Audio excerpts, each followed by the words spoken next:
गृष्टे क्षितिरिह विपुलतरे तिष्ठति तव पृष्ठे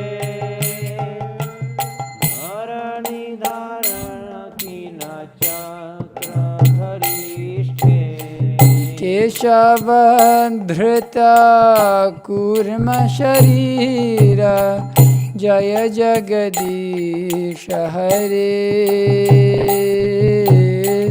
जय जगदीश हरे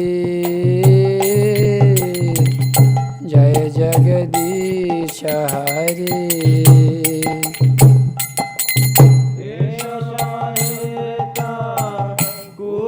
कूर्म-śarīra जय जगदीश हरे जय जगदीश हरे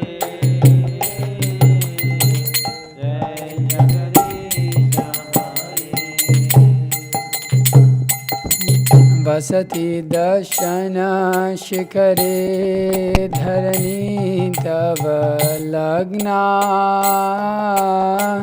शशिनि कलंके कलेवनियमग्ना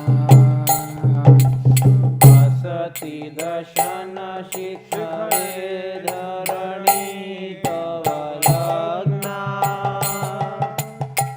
शशिनि कलंककालेवनिमग्ना केशवधृता शुकररूपा जय जगदीश हरे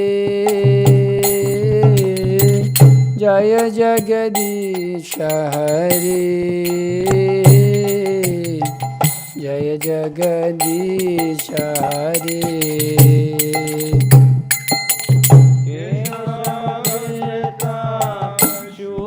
शुकररूपा जय जगदीश हरे जय जगदीश हरे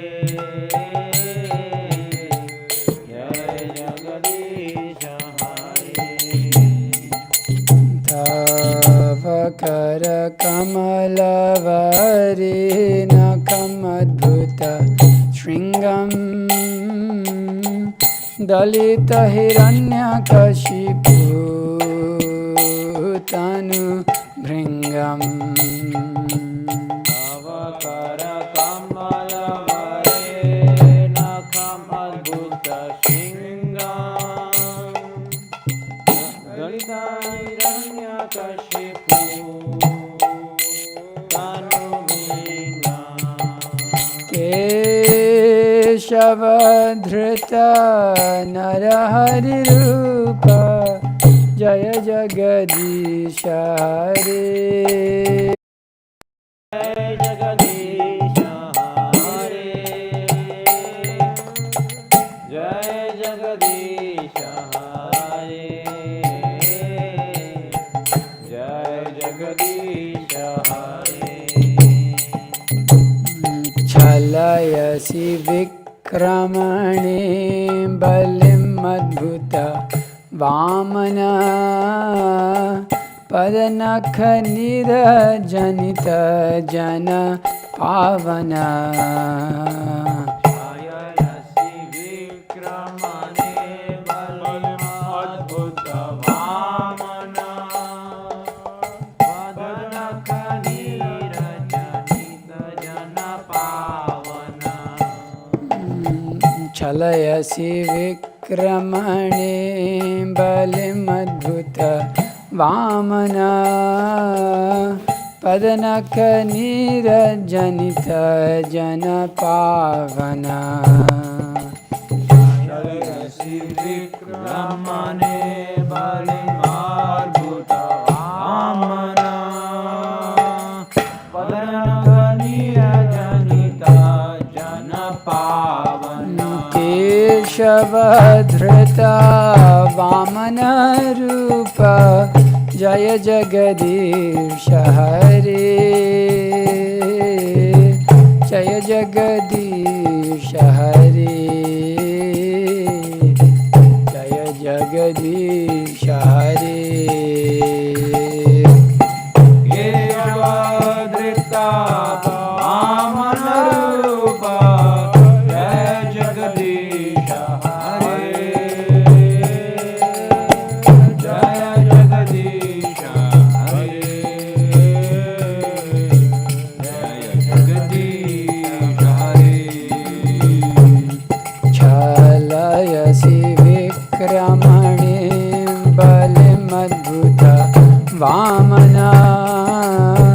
पदनख नीरजनित जन पावना छायासि विक्रमणे बलिमद्भुत वामना वदनख नीरजनित जन पावना केशवधृता वामन रूप जय जगदीश हरे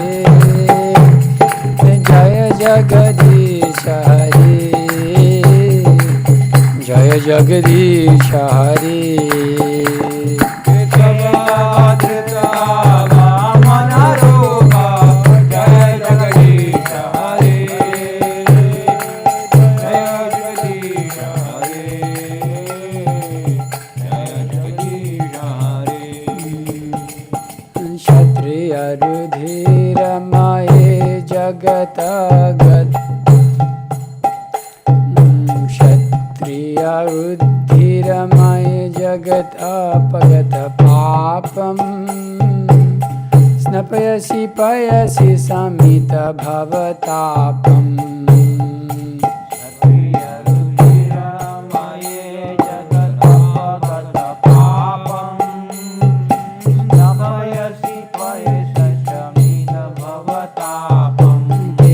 केशवधृता भृगुपति रूप जय जगदीश हरे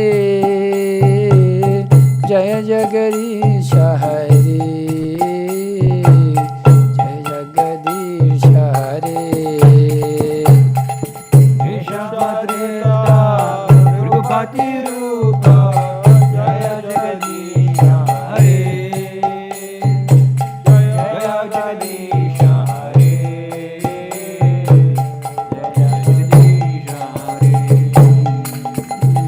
तरसि दिक्षुरणे दिक्पति कमनीयं दशमुखमौलिबलिं रमणीयम् तरसि दिक्षुरणे दिक्पति कमनीयं दशमुखमौलिबलिं रमणीयम् केशवधृत राम शरीर जय जगदीश हरे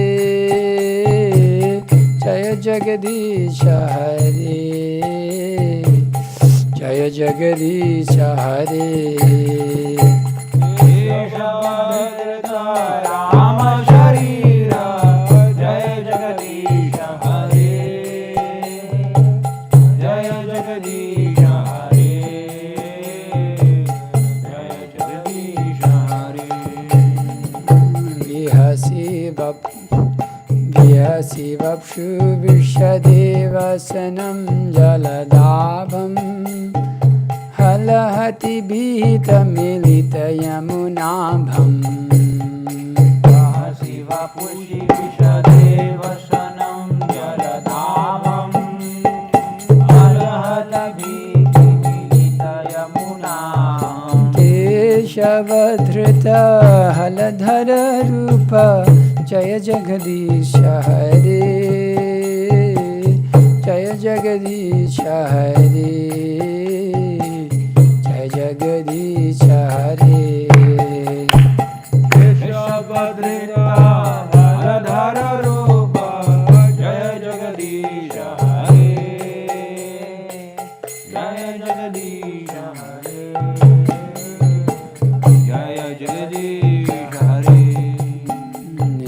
निन्दसि यज्ञविधेरः श्रुतिजातं सदय हृदय दर्शित पशुघातम् निन्दसि यज्ञविधेरः श्रुतिजातं सदय हृदय दर्शित पशुघातम् केशवधृत बुद्ध शरीर जय जगदीश हरे जय जगदीश हरे जय जगदीश हरे केशवधृता बुद्ध शरीर जय जगदीश हरे जय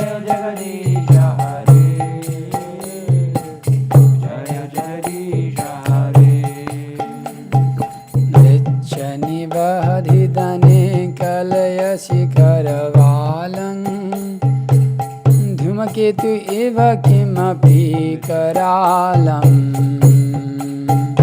शनिवाहनिधने कलयसि करवालम् धूमकेतुमिव किमपि करालम् केशवधृत कल्की शरीर जय जगदीश हरे जय जगदीश हरे जय जगदीश हरे केशवधृत कल्की शरीर जय जगदीश हरे जय जगदीश हरे जय जगदीश हरे श्री जयदेव कवेरिदमुदितमुदारम् शृणु सुखदं शुभदं भवसारम् जयदेव कवितमुदितं उदारम् शृणु सुखदं सुखदं भवसारम् केशवधृत दशविधरूप जय जगदीश हरे जय जगदीश हरे जय जगदीश हरे केशवधृत दशविधरूप जय जगदीश हरे जय जगदीश हरे जय जगदीश हरे चलयसि विक्रमणे बलमद्भुतवामना पदनख नीरजनित जन पावना जयसि विक्रमणे बलमद्भुतवामना पदनखनीरजनित जन पावना केशवधृत वामन रूप जय जगदीश हरे जय जगदीश हरे जय जगदीश हरे वामन-रूप जय जगदीश हरे जय जगदीश हरे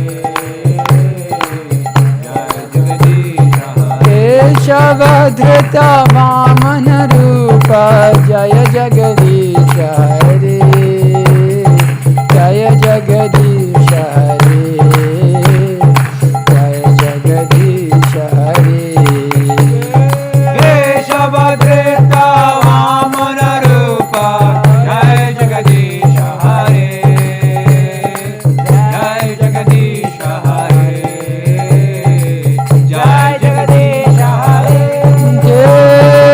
केशवधृत वामन रूप जय जगदीश हरे जय जगदीश हरे जय जगदीश हरे केशवधृत वामन-रूप जय जगदीश हरे जय जगदीश हरे जय जगदीश हरे श्री वामन देव की जय।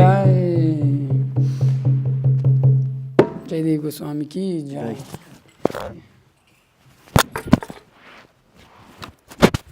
ओम ज्ञानतिमिरन्धस्य ज्ञानञ्जनशलाकया चक्षुरुन्मिलितं येन तस्मै श्रीगुरुवे श्रीचैतन्यमनोभीष्टं स्थापितं येन भूतले स्वयं रूपकथामयं ददाति स तन्निकं वन्देऽहं श्रीगुरुं श्रीयुतपदकमलं श्रीगुरुं वैष्णवांश श्रीरूपं सागरचरं सागरं रघुनाथान्वितं तं सजीवं साद्वैतं सावधूतं परिजनसहितं कृष्णचैतन्यदेवं श्रीराधा कृष्णपादं सगनमिता श्रीविशाखान्वितं हे कृष्ण करुणा सिंधु दीनबन्धु जगत्पते गोपेश गोपिकान्त राधाकण्ठ नमस्ते तप्त कांचन गौरंगी राधे वृंदावनेश्वरी विश्वभानुसुते देवी प्रणमामि हरिप्रिय पंचकल्पतरुभ्यश्च कृपा सिन्धुभ्यः च पतितानां पावनेभ्यो वैष्णवेभ्यो नमो नमः नमो विष्णुपादाय कृष्णपृष्ठाय बदलि श्रीमते भक्ति विकास स्वामिनिति नमो विष्णुपादाय कृष्णपृष्ठाय बदलि श्रीमते भक्ति वेदांत स्वामिनिति नमस्ते सारस्वती देवी Gauravani Pracharani Nirvisesha Shunyavadi Paschatya Desharani Jai Shri Krishna Chaitanya Prabhu Nityananda Shri Advaita Gadadhara Srivasadi Gaur Bhaktivinda Hare Krishna Krishna Krishna Hare Hare Hare Rama Rama Rama Hare Hare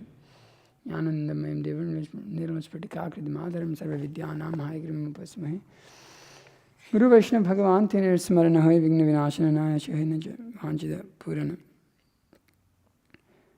Okay. Om Namo Bhagavate Vasudevaya. Om Namo Bhagavate Vasudevaya. Om Namo Bhagavate Vasudevaya. Okay, speaking on Srila Jiva Goswami. As we all know, he is one of the 6 Goswamis, and I will describe his life here as done in this book. I'll read through a nice little section, probably take about 5 to 10 minutes, so please listen.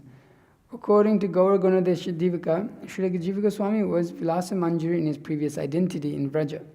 In verse 2 or 3 of the same book, it is stated that he was the son of Vallabha and a scholar of exemplary character, Shushila Pandita Shriman Jiva Shri Vallabhatmaja. According to the Gaudiya Vaishnava Abhidhana, Jiva was present in the world from 1511 to 1596, or 1432 to 1518 Shaka. But other sources propose that Jiva lived from 1533 to 1618. So Jiva's early life. Sri Jiva Goswami appeared in the village of Ramakeli in the district of Maldha as the son of Anupam Malik Vallabha, who made his residence there in order to serve in the government. The name of Jiva's mother is unknown. Narahari Chakravarti has given Jiva's genealogy going back 7 generations. This list, as explained by Srila Bhaktisnatha Saraswati Goswami Thakur, has been given here in the volume in the chapter on Sri Rupa Goswami. Jiva Goswami's father's original name was Vallabha, but Mahaprabhu gave him the name Anupam. Mahaprabhu met Anupam and his brothers Rupa and Sanatan for the first time when he came to Ramakeli in 1513. By his will, a spirit of renunciation took root in Rupa and Sanatan upon meeting the Lord, which led to the abandonment of the worldly duties and possessions not long thereafter. They then set off in an effort to reunite with Mahaprabhu in Vrindavan. And the same spirit of renunciation took hold in Jiva Goswami's heart at this time also, and has been vividly described by Narahari in his Bhakti Ratnakara as follows. Jiva's mind became distracted from the time that his 2 uncles went to Vrindavan. He abandoned his jewels and fine dress, his comfort bed and various amusements. It was as though nothing interested him anymore. He could no longer bear hearing news of political and other mundane affairs. Narahari summarized Jiva's early life as follows. In a dream, Jiva had a vision of Mahaprabhu dancing in the midst of Sankirtan. He was overwhelmed by feelings of divine love and soon after left his home in Bakla Chandradweep. He had some companions who went with him as far as Fatehbad, but from there he continued alone to Navadweep. There he met Nityananda Prabhu in the home of Srivas Pandit and received his blessings. Nityananda Prabhu told him at the time that he should go to Vrindavan. With fatherly affection, Nityananda touched Jiva's head with his feet. He showed incomparable mercy towards Jiva, lifting him from the ground and embracing him tightly. Transported by divine ecstasy, Nityananda Prabhu said, "I rushed here from Kardaha for your sake alone." He said other things like this to pacify Jiva, and then made Srivas Pandit and other devotees give their blessing to Jiva. After keeping Jiva with him there for some time, Nityananda Prabhu set him off to the west. He said, "Hurry off now to Vraja. That is the place the Lord has given over to your family." It is not clear whether Jiva ever met Mahaprabhu directly, even though there is a hint in Bhakti Ratnakar that Jiva was a baby when the Lord came to Ramakeli. Thus Jiva demonstrated an interest in devotion to the Supreme Lord from his early childhood. Even when playing with his friends, he was only interested in games that were connected to the worship of Krishna. When Jiva was a little boy, he refused to play games that had no relation to Krishna with the other boys. He made images of Krishna and Balaram and would worship them with flowers and sandalwood paste and dress and decorate them. He would gaze upon them with unblinking eyes, looking for all the world like a golden doll himself, sitting motionless on the floor. When he paid obeisance to the deities, his eyes filled with tears. He would offer their lordship sweets and then take the prasad and distribute to his friends. Jiva goes to Vraja. By Nityananda's grace, Jiva was able to visit all the sacred sites in Navadvip Dham. After completing his tour of Dham, he traveled to Benares, where he studied all the scriptures with Madhusudan Vachaspati. Then he went to the Vrindavan, where he remained under the tutelage of Rupa and Sanatana Goswami. Srila Bhaktisiddhanta Saraswati Goswami Thakur has given the following summary of Jiva Goswami's life in his Anubhashya to the Chaitanya-Charitamrita. After the disappearance of Rupa and Sanatana, Jiva became established as the topmost teacher of doctrine in the Sampradaya. He engaged everyone in the worship of Krishna through teaching the truth given by Mahaprabhu himself. He would occasionally perform Vrajadham Parikram with other devotees and sometimes go to visit Vittalanath in Mathura. Sri Krishnadas Kaviraj Goswami wrote the Chaitanya Charitamrita while Jiva was still alive. Not long thereafter, when Srinivas Narottam and Dukhi Krishnadas came from Bengal, he taught them and gave them the titles Acharya, Thakur, and Shyamananda, respectively. He then sent them back to Bengal with all the scriptures that had been written by Goswamis with instructions to preach the religion of the holy names and love of Krishna. He received the news of the loss of scriptures and later of their retrieval. He later gave the title Kaviraj to both Ramachandra Sen and his brother Govinda, Janavidevi, and other devotees came to Vrindavan during his lifetime. Whenever Bengali devotees came to Vraja, Jiva arranged for prasad and lodging during their stay. The loss of scripture referred to in the above paragraph took place when agents of King Bhir Hambir of Vana, Vishnupur, stole them. Later, when the king heard Srinivas Acharya speak on the Bhagavatam, he was converted to Vaishnavism and took initiation from him. Srinivas thus recovered the books. All of this is described in full in this volume of the chapter of Srinivas Acharya. Okay, Jiva's writing and controversies. In Bhakti Ratnakara, a list of 25 works ascribed to Jiva Goswami has been given. Harinamrita Vyakarana, Sutra Malika, Dhatu Sangraha, Radha Krishnarchana Deepika, Gopala Viruddhavali, Rasamrita Sesha, Madhava Mahotsava, Shankalpa Kalpa Vriksha, Bhavartha Suchaka Champu. Anybody heard of these? A commentary on Gopala Tapani Upanishad, a commentary on Brahma Samhita, a commentary on Bhakti Rasamrita Sindhu, we know a few of those, commentary on Ujjvala Nilamani, a commentary on Yogasara Stavaka, Agni Purana Gayati Bhashya, Padma Puranokta Krishna Pada Padma China, Sri Radhika Kara Padasti Stitas China, Gopala Champu, Purava and Uttara divisions, Karma Sandharva, Tattva Sandharva, Bhagavata Sandharva, Paramatma Sandharva, Krishna Sandharva, Bhakti Sandharva, Preeti Sandharva. 25. Srila Bhaktisiddhanta Saraswati Thakur Goswami Thakur has given the following warning in his Anubhashya to those inexperienced persons who might be deprived of Krishna Prema through the influence of ignorance and offensive Sahaja teachings. 3 slanderous ideas about Jiva Goswami are current among ignorant Prakrita Sahaja. This is a quote. Anyone influenced by these calumnies, which are fundamentally inimical to Krishna, the Guru and the Vaishnava, will become increasingly offensive and end up losing his taste for service to the Supreme Lord. 1. It is said that a certain Digvijay scholar on the mission to amass mundane prestige came to Rupa and Sanatana to get the signatures and admission of defeat in debate. Jiva's gurus conceded defeat without an argument, and the arrogant scholar began to slander them as nothing more than ignorant fools. He then asked Jiva to also sign such an admission of defeat. Jiva, however, decided to take on the puffed-up Brahmin in debate in order to silence his scurrilous tongue. In this way, he preserved the integrity of his spiritual master reputation and demonstrated the ideal behavior of one who is a Guru Devatma, one who recognizes his spiritual master to be worshipable deity and source of life. Some ignorant sahajas, however, say that Sri Jiva's behavior went contrary to Mahaprabhu's teaching of being humbler than a blade of grass and of giving respect to others while demanding none for oneself. Indeed, they say that Rupa Goswami chastised Jiva for this very reason and ostracized ostracized him for some time. And only when Sanatana later interceded on Jiva's behalf did he accept him again into his association. Only when the enemies of spiritual master and the Vaishnavas receive Krishna's mercy and begin to see themselves as the eternal servant will they also receive Jiva's blessings and be able to understand what it really means to be humbler than a blade of grass and a giver of respect to all. Only then will they be eligible to chant the holy name in the proper way. 2. Some foolish sahajis say that when Jiva first read the Chaitanya-Charitamrita with its clear, brilliant explanation of the divine devotional sentiments of Raja, he was afraid that it would hamper his own scholarly reputation. He therefore threw the manuscript down a well in a spirit of mean-mindedness. Upon hearing of Jiva's action, Krishna Das Kaviraj Goswami was greatly shocked and immediately gave up his body. Fortunately, Krishna Das' disciple Mukunda made a copy of the original manuscript, and thus it was preserved and later published far and wide. Had Mukunda not done so, the Chaitanya Charitamrita would have been lost forever. This is another contemptible bit of invention based on an inimical attitude to Guru and Vaishnava.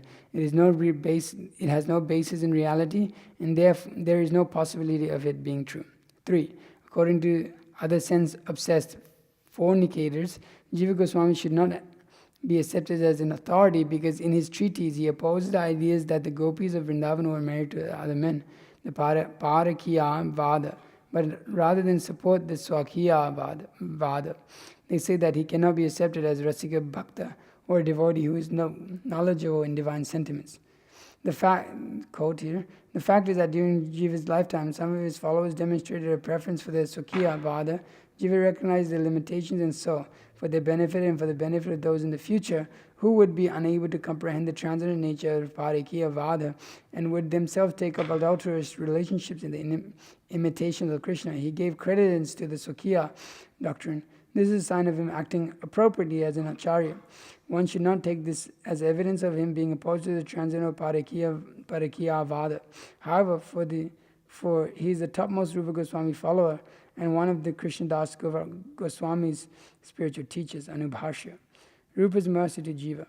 Narahari has shown how Rupa Goswami instructed Jiva, punished him and then blessed him in a story told in the 5th wave of Bhakti Ratnakara. One hot summer's day, while Rupa was writing Bhakti Rasamrita Sindhu and Jiva was fanning his perspiring body, Vallabha Bhatta came to see Rupa Goswami. After reading some of Rupa's introductory verses, he offered to make a few corrections. When Vallabha went to the Yamuna to take a bath, Jiva followed him on the pretext of going to fetch water. In fact, he was angry because he considered Vallabha's proposal to be arrogant. He asked him what fault he had found in Rupa's verse. Vallabha told him that, and Jiva immediately showed him the flaws in his argument. A debate ensued in which Jiva countered every one of Vallabha's objections. When he came back to Rupa's hut, Vallabha told him how impressed he was with Jiva's scholarship. Recounting the entire episode, Rupa gently rebuked Jiva, telling him to return to Bengal and come back to Vrindavan only when he had come down. Thus vanished from the presence, Jiva left Rupa Goswami's dwelling, but rather than going back to family home, as he has been told, he went to Nandaghat, a nearby village. Hoping to regain his Guru's favor, he began to practice rigorous austerities, worshipping Krishna intensely while fasting or eating only a bare minimum. As a result of such severe practices, his body became weak and sickly. One day, Sanatana happened to come to Nandaghat and discovered him in this condition. He was moved and took Jiva back with him to Rupa and appealed for his brother to forgive him. Rupa and Jiva were thus reconciled, and Jiva once again began to receive Rupa's affectionate blessings. Jiva Goswami's appearance day is on the Bhatra Shukla Dvadasi. His disappearance day is Pushpa Shukla Tritiya. His deity Radha Damodar is still being worshipped in the Radha Damodar temple in Vrindavan. Very special to us. His Samadhi tomb is on the grounds of Radha Damodar temple, and his Bhajan Kutir is preserved in Radhakund near Lalitakund. Those who went to Vrindavan, Mataji's, you went there? You were there, right? I think I saw a video of Vamsi Prabhu sitting in there and explaining that whole area there. So Radha Damodar temple. You went and sat into Prabhupada's. Yeah. Anyways, you'll see when you go this time. So, Jiva Goswami ki jai. Okay, now on to, I don't have that much time, so I'll do what I can. Bhagavad Gita 10:11. I'll just do the verse and I'll do the purport and then I'll speak a little bit. Okay. Somebody want to put this up?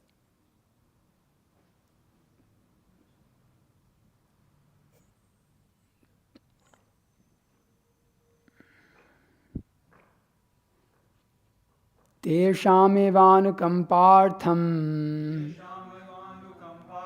aham ajnanajam tamaha nashamyatma bhavasto jnanadipena vashvata. Please repeat. Teshamevanukampartam aham ajnanajam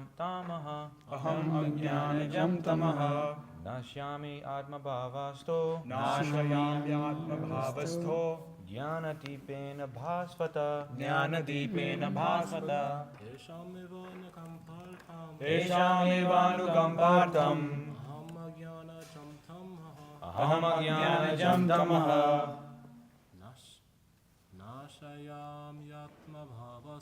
Nashayamyatmabhavasto Jnanadipena bhasvata. Mataji's. Teshamevanukampartham aham ajnanajam tamaha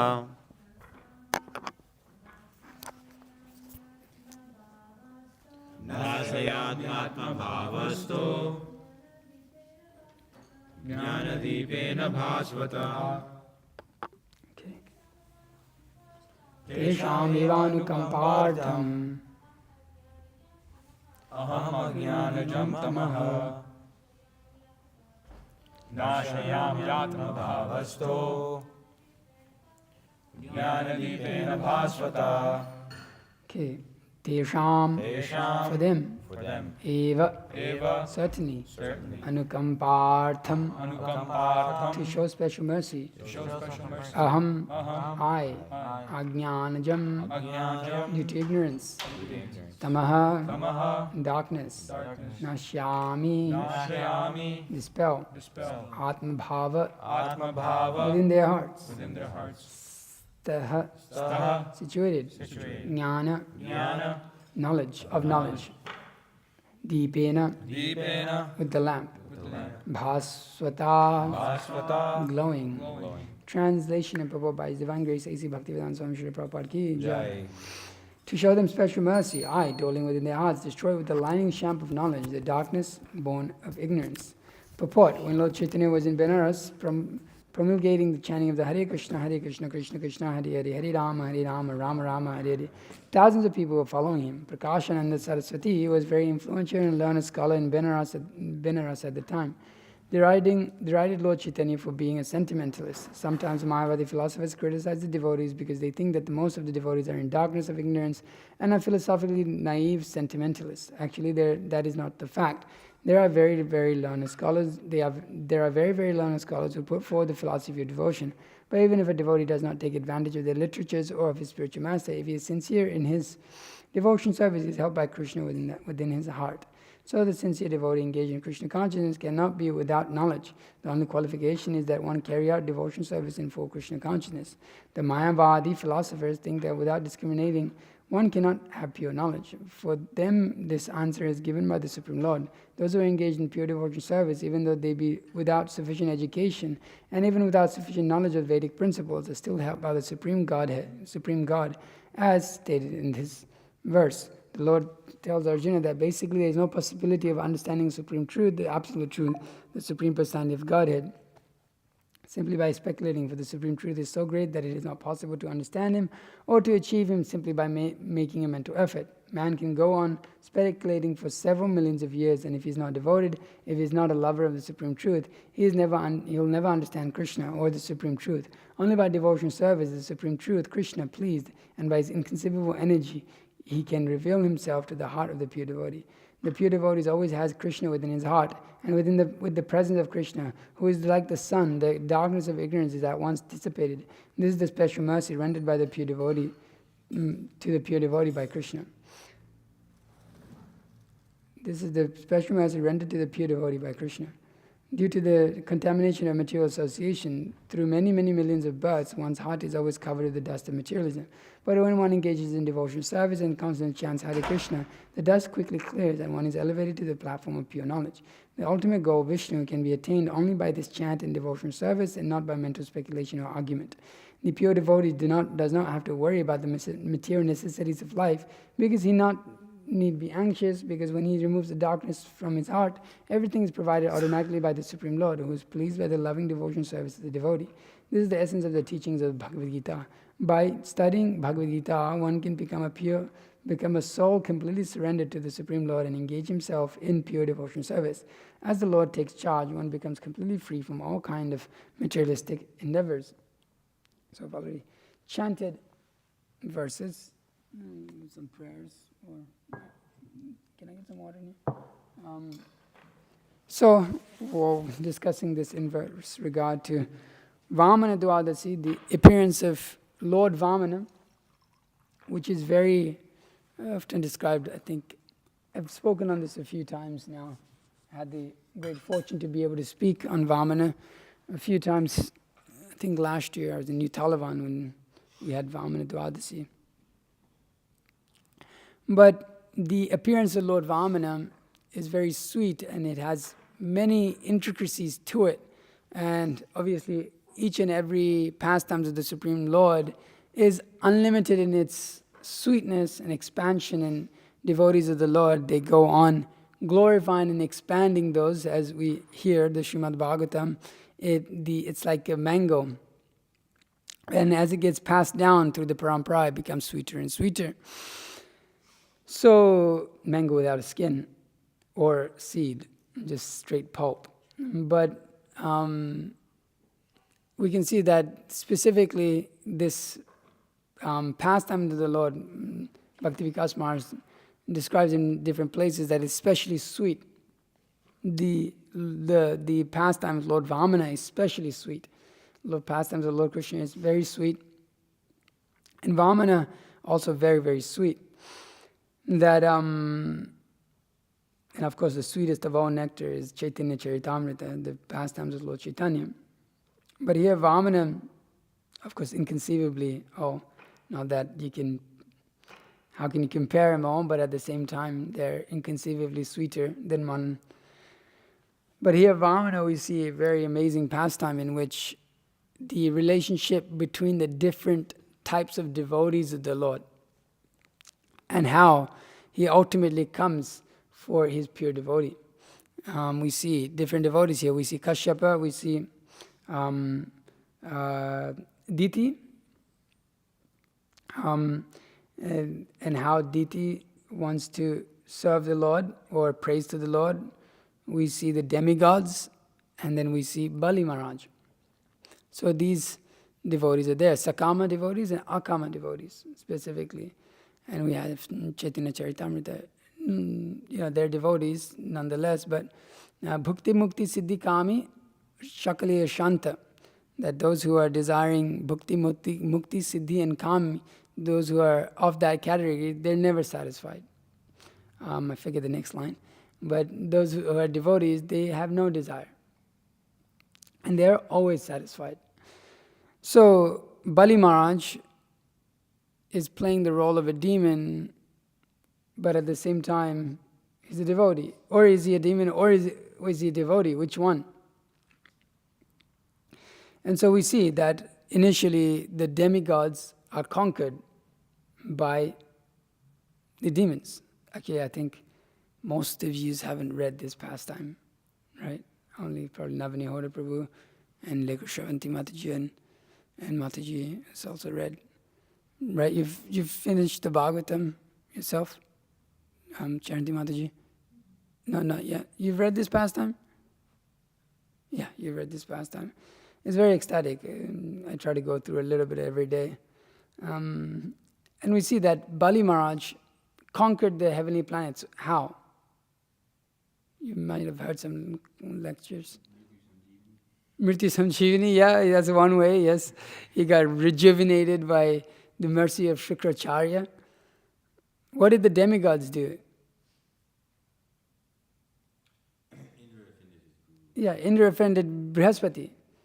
He didn't. What exactly happened? Well, he was Indra, as usual, enjoying. His guru comes and he doesn't get off his seat. It's offensive. They forget the demigods, they're bhaktas, they're suras, they're devotees of the Supreme Personality of Godhead. But because they're not akama, they're sakama, they forget. You see, Indra is just all the time. He's always messing up. He's like he's the emblem of just messing up or forgetting our positions in devotional service or in relationship with Supreme Personality of Godhead. What happens when a devotee sometimes even forgets his position in relationship to the Supreme Personality of Godhead? There's a downfall. So there's a downfall for the demigods simply because they neglected their spiritual master, Brahmana. They neglected him. And because of this neglect of the spiritual master, Indra lost everything. The demigods lost everything. And what was the difference between Indra and Bali?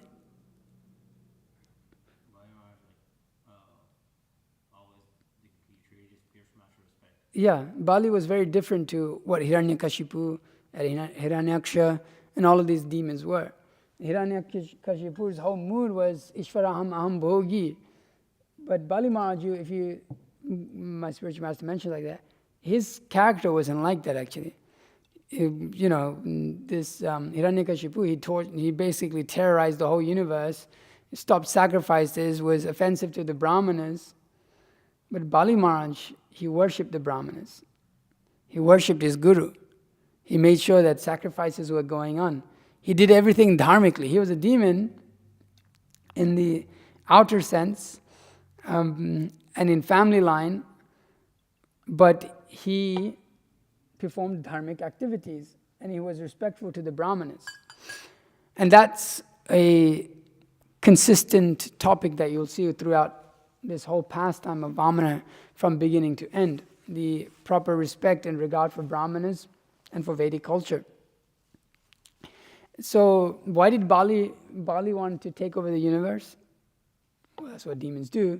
But also his father, who's Bali's father?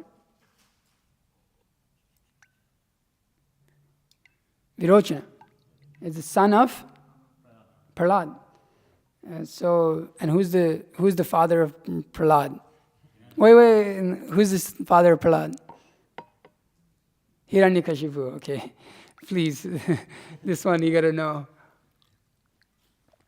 So Bali, his father Virochana, is killed by Indra. Why is he killed by Indra and not by Vishnu? Benediction to Prahlad that he will not kill. So Virochana was killed by Indra. So Bali, he tries to take over the universe. And he's much more of a better character there, Hiranyakashipu, a better demon. And so he's uplifted by his ability to understand and his dedication to the Brahmanas. Because by worshipping the Brahmanas, one can acquire great things actually. And we see that when the demigods lose everything, they're advised that there's now the time to fight for you. Now you go into hiding. There will come a time when you'll be able to fight again. So they go into hiding, and Aditi is disturbed because she doesn't. Where did my sons go? All the demigods, they're gone. Where did my sons go? And she becomes disturbed because they were no longer visible in the heavenly kingdom. And she was separated, just as a mother, when she's separated from a child or children, she becomes aggrieved. She becomes, actually, I realize they start to lose their mind a little bit if the women or mothers don't have children to take care of. For example, my mother, I left home. My brother is not very good child, you could say, and he kind of just does his own thing. And so she finds like baby parrots in the forest and brings them home. She has like 5 of them. It's like, what is this, But you can see like the desire to take care of children and show love. They kind of become very aggrieved. So anyways, but here she approaches her husband Kashyapa, who was in meditation. And he sees that his wife was no longer beautiful and that she was very morose. And there was signs of limitation everywhere in that ashram. So he inquires from his wife about what is going on, what's the deal, and she tells him that she's lamenting for the absence of her sons. She then requests of how her sons could return and reoccupy their positions. She wanted all good fortunes for her sons. So Kashyapa, seeing this, he actually inquires from her, what have you not done? Did you forget to worship the Brahmanas? Are you not performing the household life, dharma, artha, kama? Are you not doing this properly? This is the position of a grihastha, to be able to carry out those properly. Are you not doing this properly? And she said, no, I'm worshipping the Brahmanas because I understand that they're the mouth of, Kashyapa tells her, I believe that they're the mouth of Lord Vishnu and that you should be worshipping them. Are you not worshipping the Brahmanas properly? And she tells him, no, I've done all of these things properly. And then Kashyapa recognizes the opportunity, being a great devotee of the Lord, to instruct her in self-realization. Says, yes, okay, it explains the difference between matter and spirit and how she should be unaffected by material loss. And after all of this, she's not satisfied. She says, but please give me this benediction. I just want my sons. I just want my sons to be happy. I just want to see my sons. And so he advises her to worship Krishna, and specifically giving this Payovrata ceremony, which is a 12 days of worship. And so that was instructed to Kashyapa by Lord Brahma, and how to satisfy the Lord like that. And so we see here, I'm noticing if you actually, since we're doing a lot of this Varnashram classes and topics, that actually a lot of the Srimad Bhagavatam has deep topics of culture. I mean, it is so much in there for us to learn from. For example, the worship of the Brahmanas, and how the Grihastas, that is their primary occupation. I mean, actually primary occupation, everyone to worship the Brahmanas, but for the Grihastas to be able to facilitate that, to perform the dharma, artha, kama properly, so that their ashram is well situated. So we see that being a key factor with that throughout the Srimad Bhagavatam, that the Grihastas, they're meant to facilitate Brahmanas. When Grihastas have a proper situation, to be able to facilitate, they should invite Brahmanas to their house, feed them, give them proper respect, give them proper service. By that they become prosperous in their own life. They get benediction from the Brahmanas to have proper progeny, to proper family, to proper future, to be blessed by the Lord. So we see this culture there. Main point being here that Aditi, who could have easily just surrendered to Krishna and said, okay, forget it all, just like we see with difference. We'll see a woman here, and then we'll see Kunti. The starking difference. One is very attached to her children, who are the demigods, and the other, although her sons are the Pandavas, who are pure devotees, Akama Bhaktas, still she said, let me sever my relationship with them. Forget them. I just want to surrender to the Supreme Personality of Godhead. So we see the Sakama Akama Bhaktas. We see a very starking difference between Aditi and Kunti Devi. Aditi, although instructed in the science of self-realization and instructed in the process of surrender to Krishna, Kashyapa is telling her, just forget it. Just surrender to Vishnu and just forget it. And she goes, no. I don't want to forget it. Tell me how I can worship Vishnu, so I'll worship Vishnu, but I'll fulfill my material desire at the same time. Sakama. So they have material desire within their heart.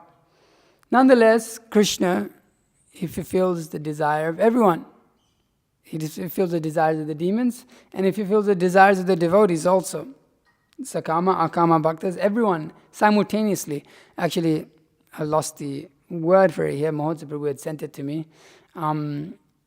The word comes in this particular pastime in which Krishna's name, or describing how he is the fulfiller. He fulfills multiple purposes at once. So we see Vamana doing that here in many different ways, in terms of satisfying the demigods, satisfying Aditi, Kashyapa, satisfying the benediction given by Lord Brahma, the desire of Bali, desire of Prahlad. So many things are becoming satisfied here. And so the Lord is exceptional at performing activities. It's inconceivable.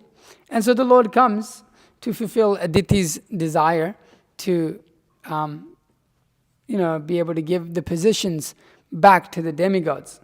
And that's his standard thing that Krishna does. He descends to reestablish dharma, annihilate the miscreants, save the devotees. Standard thing, as we often quote.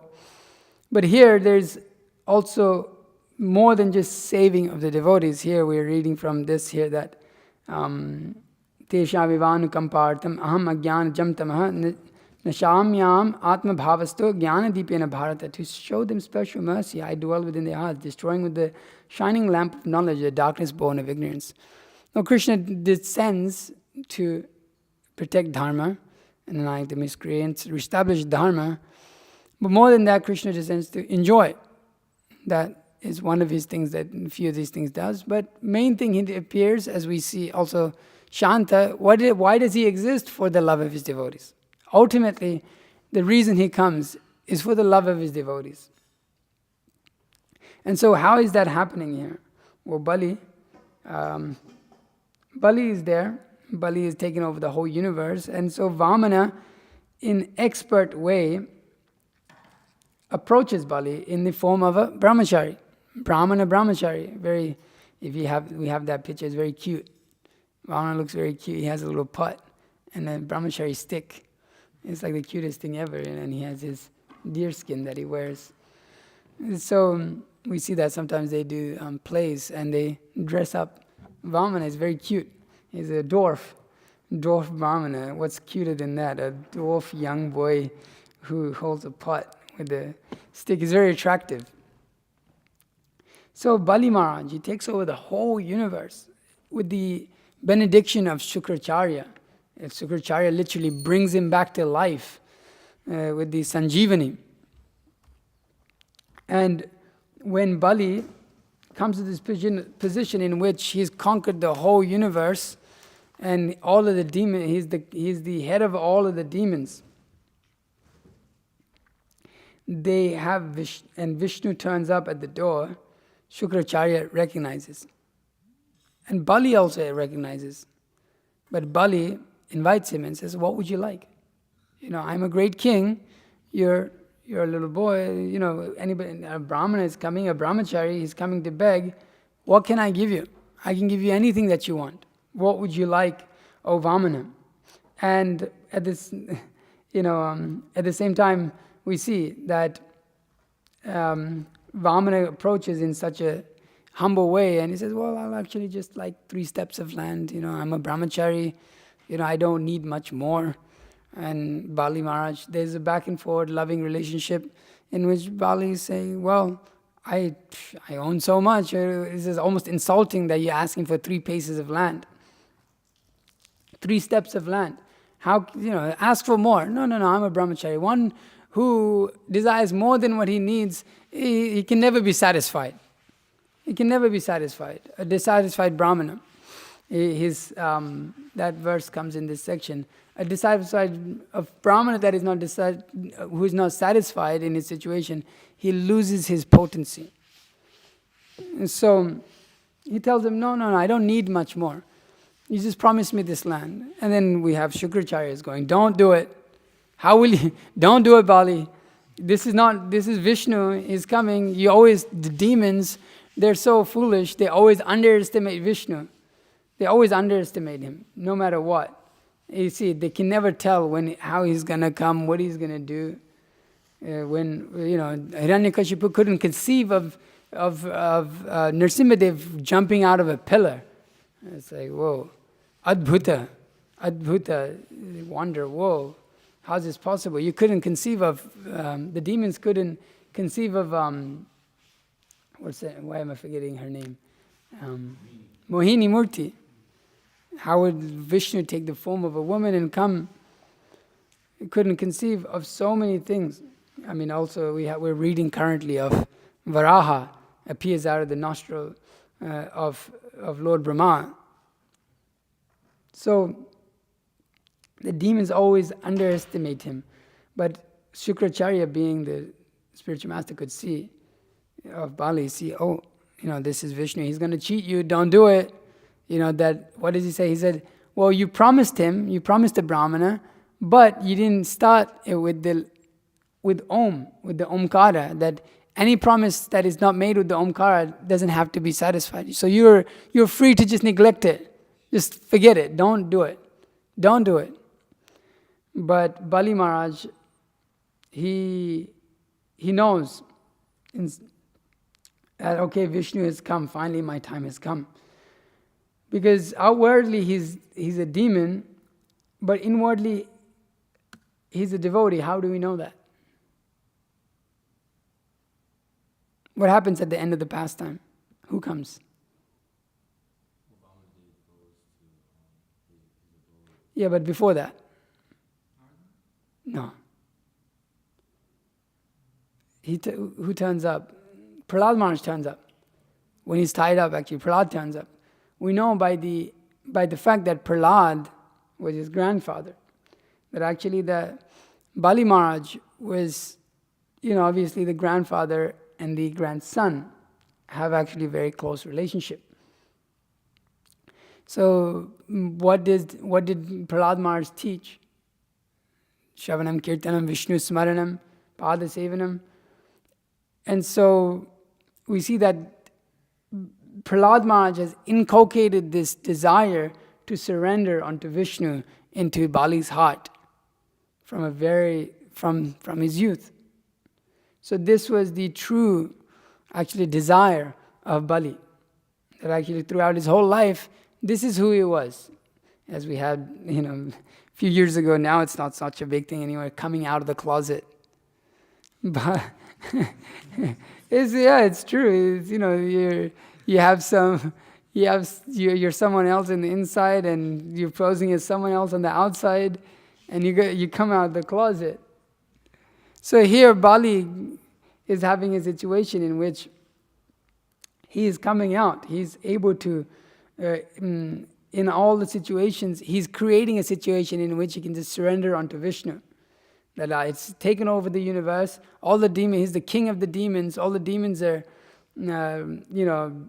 looking at him, and if they actually even try to attack Vamana at one point, and he tells them, don't do that. So Bali Maharaj, he's feeling that ecstasy of finally my Lord has come. Finally, as Srila Prabhupada mentions here, or this particular verse, to show them special mercy, I dwelling in the heart, destroy with the shining lamp of knowledge the darkness born of ignorance. That he knows, that this devotion he's carrying this in his heart his whole life, but he cannot show it. He's a demon. What to do? Outwardly, I'm a demon. That is my position. Just like we have Vritrasura.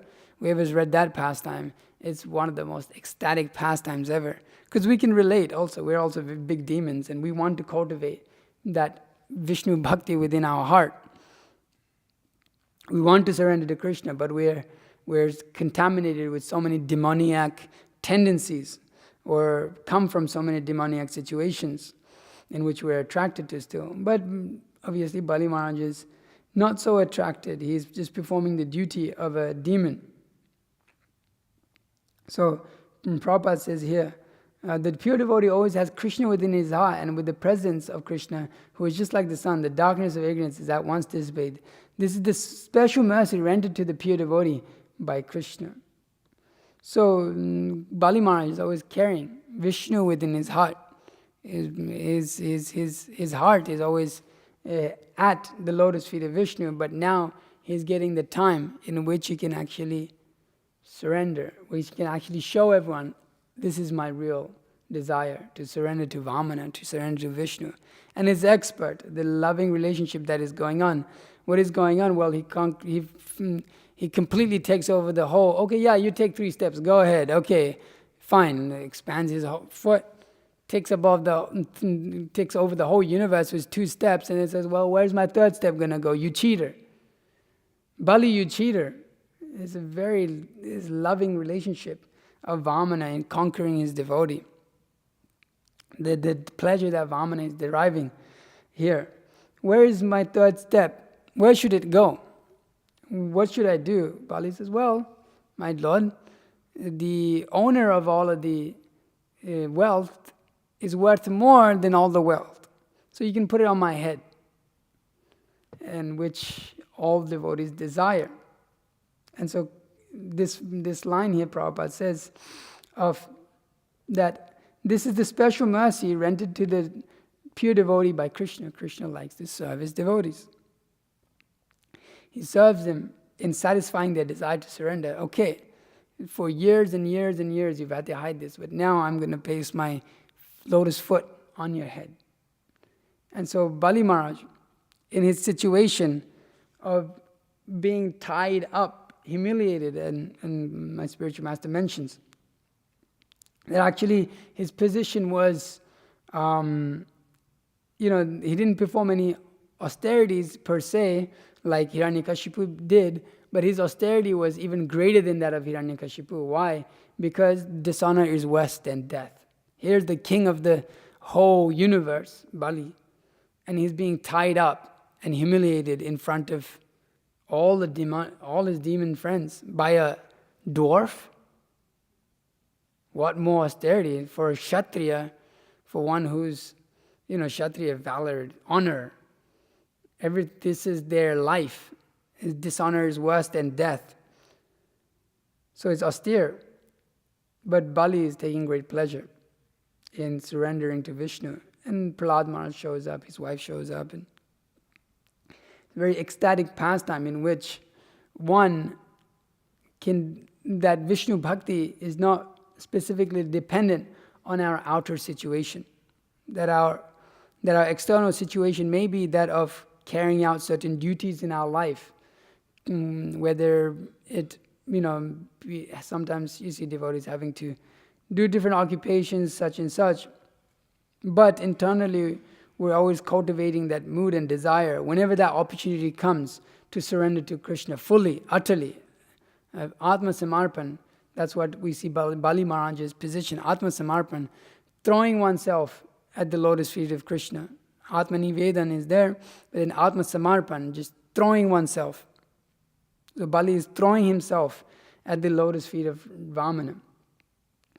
And so that is the cultivation that is going on, and the Lord is creating a proper situation. He's created this perfect situation for Bali to completely give himself.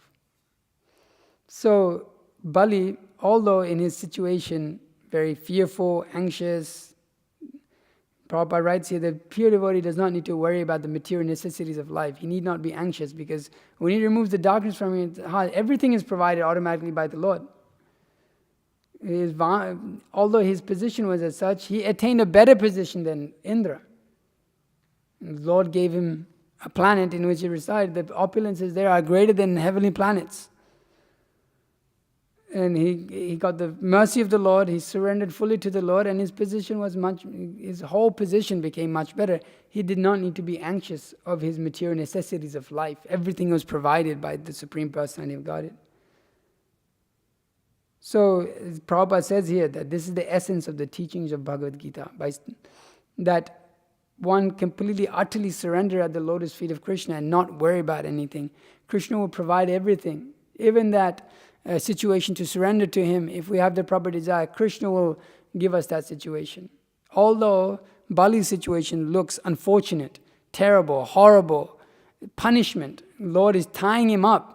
If you read the descriptions of him being tied up, it looks sounds painful. But nonetheless, it is a great reward by the Lord, because ultimately what is he rewarding? He's rewarding us with devotion.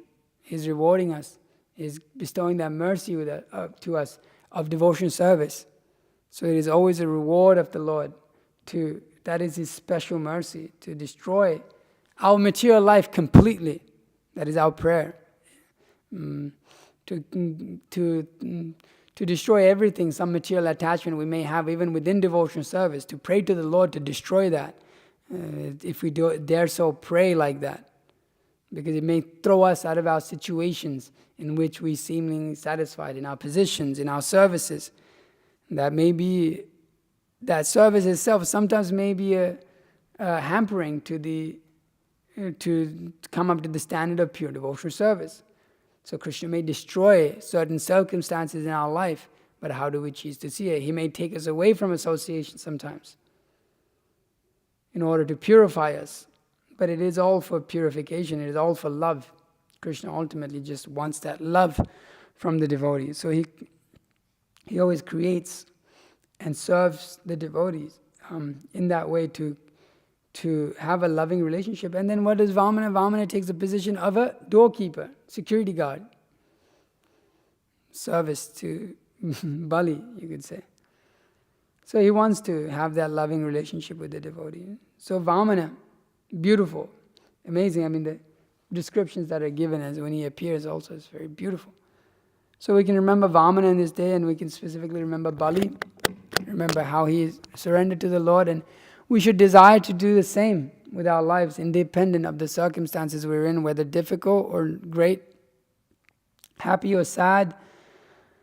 So this is the standard that is displayed by Bali in his situation, and the beautiful relationship that is going on. You can hear also many classes by Bhakti Vikas Maharaj on this topic. He's spoken so much, oh my God, just unlimited amounts on Bali and Vamana. It's one of his favorite pastimes.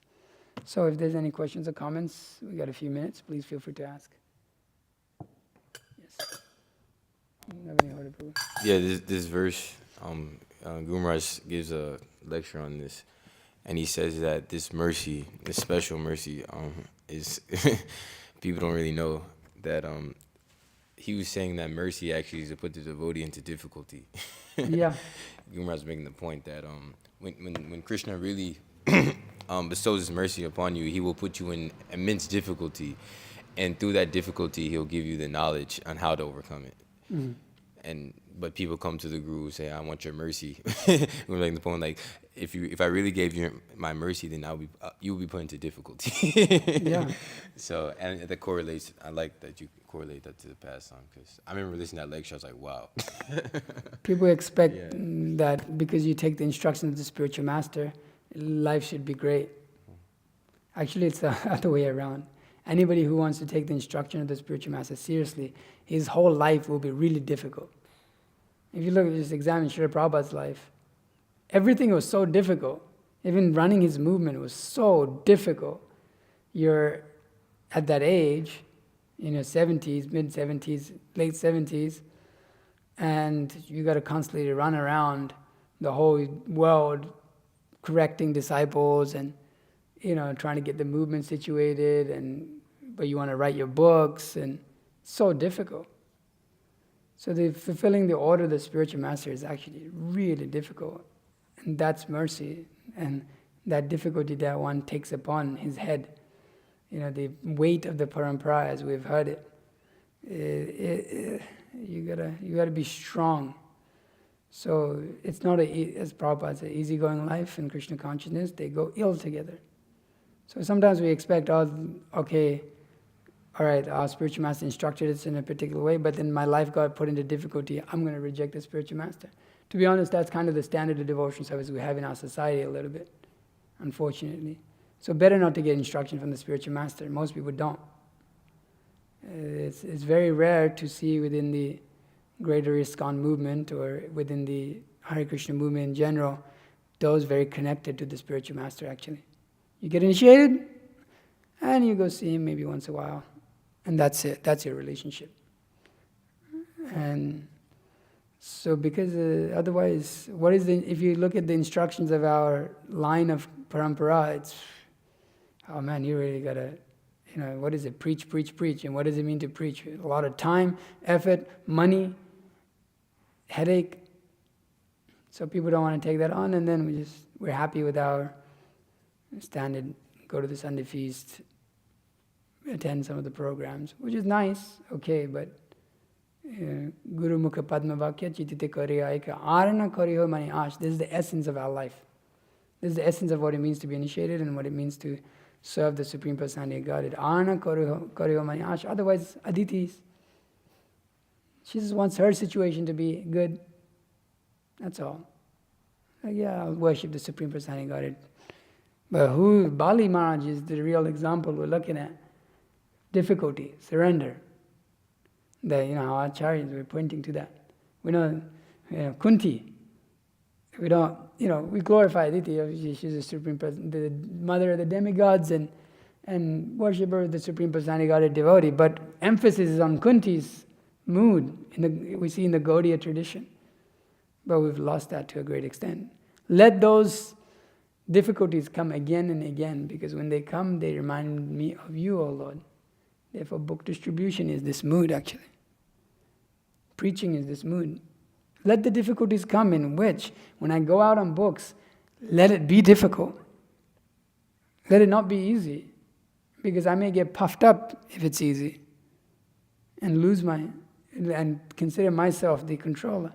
Let it be difficult, and in that difficulty, let me endeavor. And I always remember, there's so many different instances on book distribution, but Gatlinburg being one of those instances in which it's difficult and it's hard, but you really, Giri, I'll never forget that. Praying to keep your body alive, especially my body. God, only God is. And you gotta really tolerate it. You gotta Adi Atmika, Adi Bhautika, Adi Daivika, all three at once. We're cold, extreme cold. You can't feel your hands anymore. It's 9 o'clock at night. You look at the temperature, it's 22 degrees. It's lower and lower. And then the Christians are there. They won't even, stop for you. And your own mind's going, come on, bro, it's just, you really got to keep doing this. And you're pushing on. But the mercy came through.